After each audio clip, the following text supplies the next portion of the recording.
Ahoy, my friends, Ryder here, and welcome back to another Final Fantasy VII Ever Crisis video. Today is going to be my second top 100 ranking guide for the new battle ranking, and I'm going to be introducing a new strategy shared with me by my friend Asgeroth over here in the Curseborn Discord.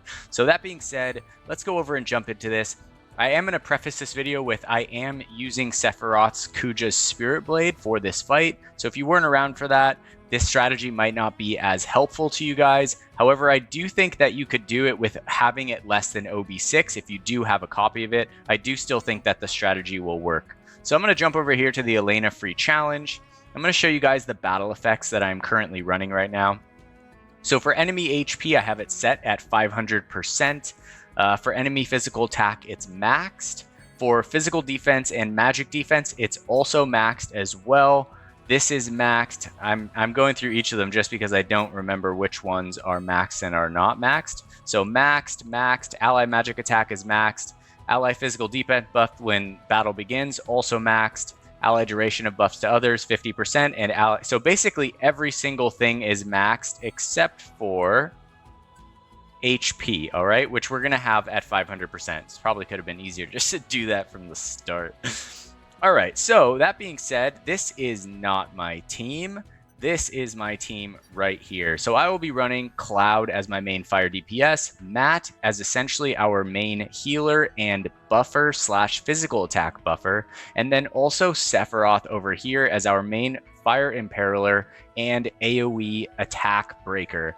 Now for Cloud, I will be running his fire arcanum, Hellfire in the slot. We will be getting off the summons in this fight. So this is kind of the bigger difference between this fight and my last one.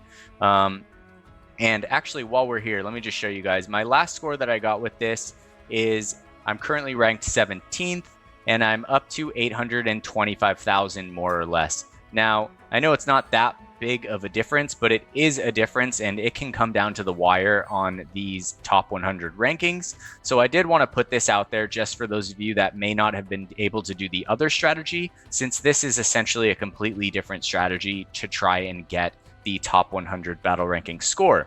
So back to Cloud, Fire Arcanum, Hellfire, Sky Splitter. I am using the Stream Saber right here in the offhand. All physical attack stat stick materias with a circle sigil materia break. We are going to break the sigil here. It's important for the strategy. Now Matt will be running his healing voucher costume, gigantic shield, centipede. This weapon right here, Bramble Spine, super important for the physical attack buff since we are not running Aerith. For him, Cura in the third slot, healing up stat stick materias, but he's also going to be running a circle materia, and then Sephiroth will be running a circle materia as well. Now for Sephiroth, I'm just running the Dark Harbinger costume just for HP. I don't have his fire costume. Obviously that one would be ideal, but just throw something on there with HP for him. Radiant Edge, preferably at OB6, is going to be a lot easier to do this. We have the Kuja Spirit Blade right here in the offhand, Crimson Flare, and then for all of his materias except for the Circle Sigil, and even that one, all spec'd for physical attack.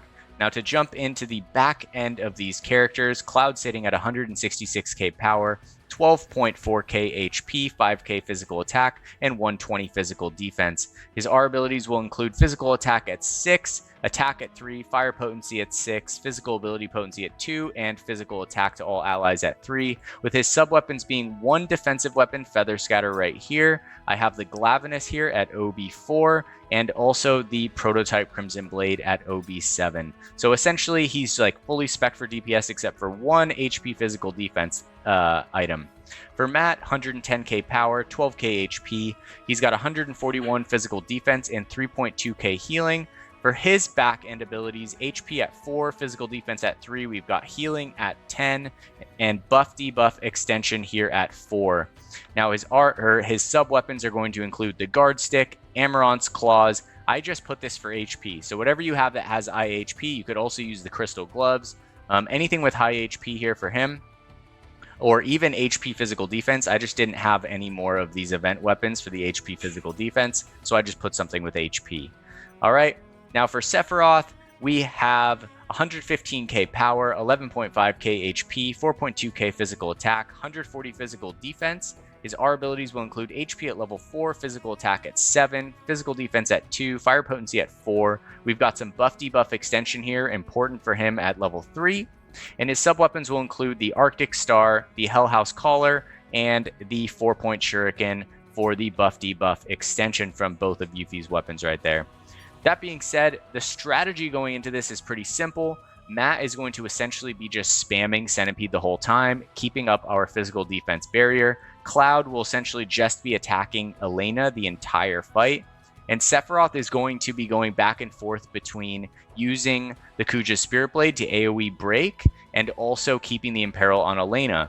Once Elena gets to her Sigil phase, we're going to break the Sigil phase. Once it's broken, Sephiroth will quickly imperil both of the Sahagins, make sure that Matt gets up the physical attack boost on Cloud, and then we're going to drop Crimson Flare and Hellfire for the win. Alright, let's get it. Alright guys, so here we are going into the Elena battle ranking fight. Hopefully we get good RNG because sometimes she just does not trigger her Sigil state, which is super annoying, not going to lie. Alright, so here we go. Block her first attack, and the goal here is to get off 3 recovery circles by the time her next attack hits. Alright, so I'm going to get off the first one right here, and then immediately switch back the stance. Stance management, super important in this one.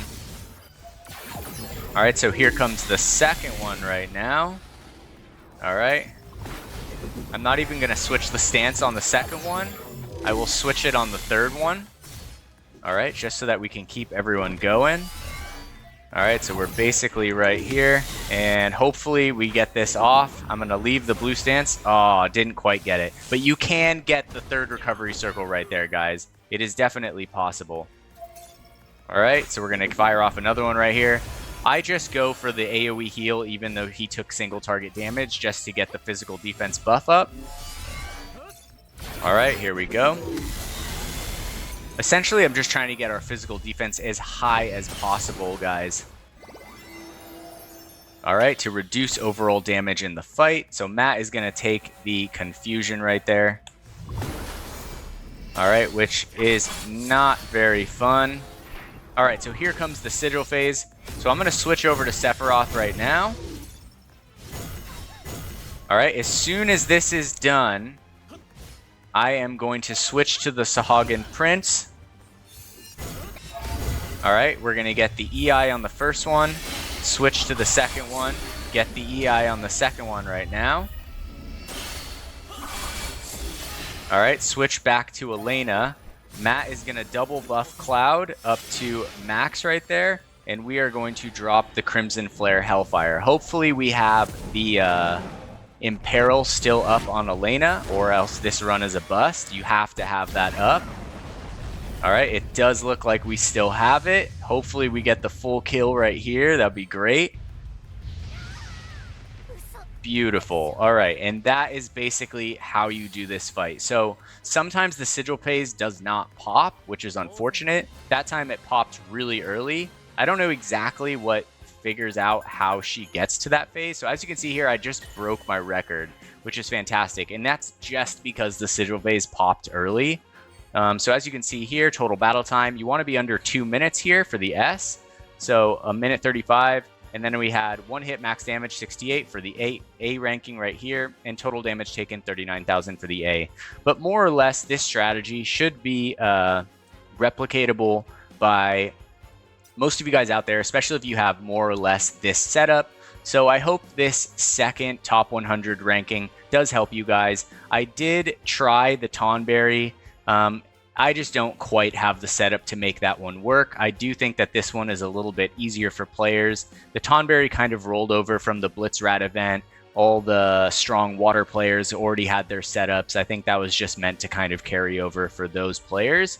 And this one, the Elena fight, is more for the general populace, I think. But that being said, if you guys have any questions about the build, as is my wont, always just drop a comment. I'm happy to help you guys. Thank you, Asgeroth, for the help in this beta. That being said, I hope you guys enjoyed this video today. If you did, don't forget to drop a like, subscribe to the channel for more Final Fantasy VII Ever Crisis content. I'll catch you guys on the next one. Peace.